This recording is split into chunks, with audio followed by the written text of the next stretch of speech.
convidamos o senador Fernando Collor de Mello, que fala pelo bloco União e Força pelo Tempo Regimental. Na sequência, como próximo orador inscrito, o senador Humberto Costa.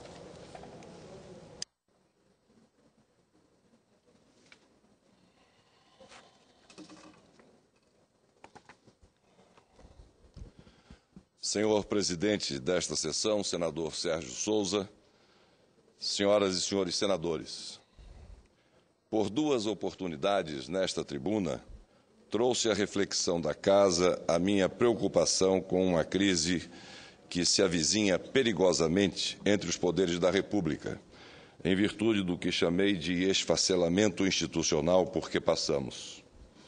Do mesmo modo, chamei a atenção para o paradoxo da credibilidade versus legitimidade, em que se verifica uma clara inversão de valores, de representatividade, no que tange às instituições, classes e agentes públicos. De lá para cá, fatos, iniciativas e manifestações cada vez mais recorrentes no âmbito dos três poderes têm revelado a razão de minha inquietação. As recentes declarações, senhor presidente, senhoras e senhores senadores, as recentes declarações públicas do presidente do Supremo Tribunal Federal, ministro Joaquim Barbosa, com críticas diretamente jocosas ao Poder Legislativo e aos partidos políticos brasileiros, afrontam a lei maior do país. A simples distonia entre os poderes republicanos, por si só, configura um descumprimento da Constituição Federal, cujo artigo 2º reza textualmente que os poderes da União são independentes e harmônicos entre si. Ou seja, provocar a desarmonia a divergência entre o poder legislativo e os poderes judiciário e executivo nada mais é do que violar aquele dispositivo constitucional inserido no texto pelo Constituinte, vale lembrar, exatamente para evitar conflitos dessa ordem entre os poderes republicanos. Mais grave ainda é quando opiniões desrespeitosas partem de um membro da mais alta instância do Judiciário, um ministro do Supremo Tribunal Federal, e, pior ainda, no exercício da presidência daquela Corte. Trata-se de um lamentável episódio, vale a pena lembrar, sem precedentes na história do país. O estado de exceção, a ditadura, o absolutismo são materializados sempre pelas revoluções, pelas insurgências, pelas revoltas e pelas insurreições. E estas acontecem exatamente quando a democracia falha e as instituições deixam de funcionar dentro do espírito do Estado democrático de direito. Assim ocorreu com a Constituição de 1934, resultante da Revolução Paulista de 32, assim foi com a Constituição de 37, redigido por uma única pessoa, num período em que sequer tínhamos um Congresso funcionando, em virtude da intentona comunista de 1935. O mesmo se deu com a Constituição de 1967, após o movimento de 64, novamente fruto de uma instabilidade político-institucional. Ou seja, senhor presidente, senhoras e senhores senadores, sempre que ocorrem movimentos de insubordinação com a vida pública, corre-se o risco de, ao fim, desaguarmos num indesejado autoritarismo. E, para tanto, uma relativa e imperceptível crise entre os poderes, provocada ou provocadas por atos, opiniões e iniciativas fora do contexto da normalidade institucional, pode vir a se tornar a faísca deflagradora de uma crise maior, de um cenário político grave e, pior, irreversível. É perigoso e desfocado, senhor presidente, achar que o simples exercício democrático de votar e exprimir livremente opiniões, que o alastramento e o aumento do número de eleitores são suficientes para avançarmos no aprimoramento da cultura cívica e política do país, muito menos para consolidá-la. Mesmo a democracia plena tem seus limites estabelecidos na Constituição Federal. Desrespeitá-la, portanto, nada mais é do que ferir a democracia.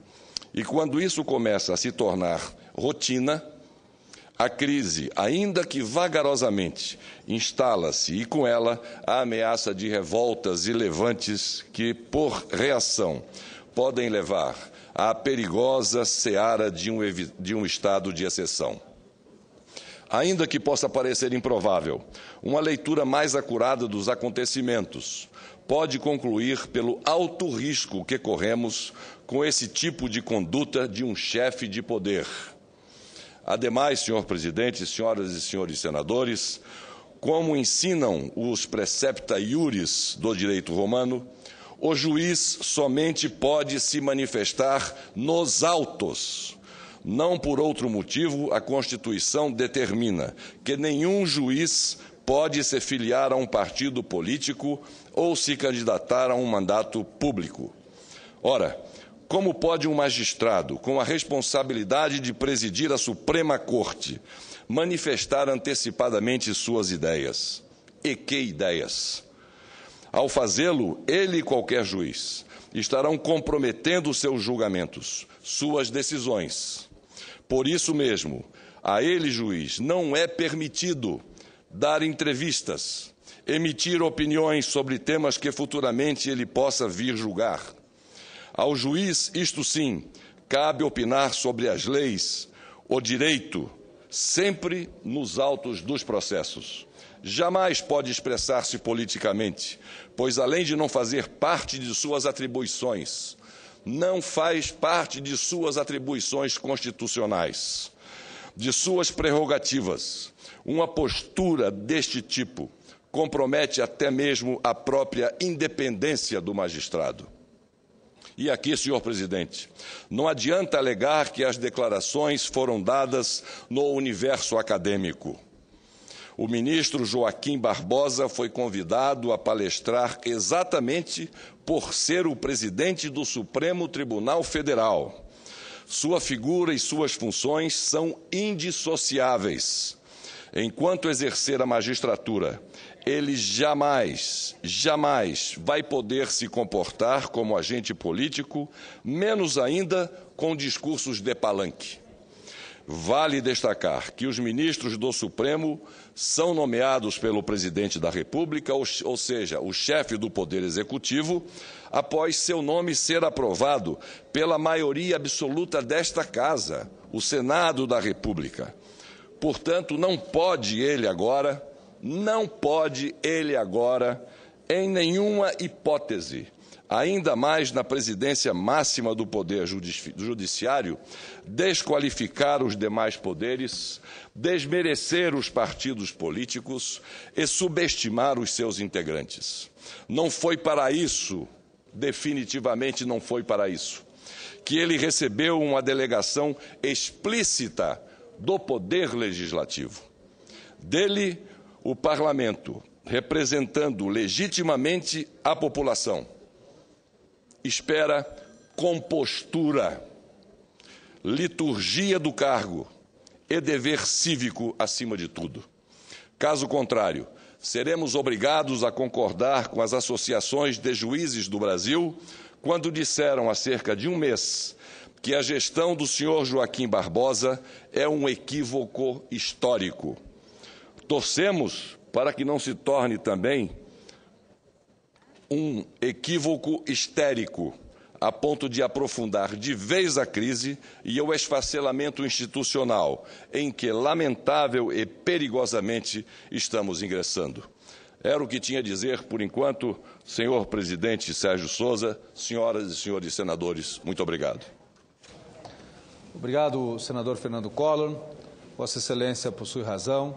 A separação dos poderes é elemento essencial para a democracia.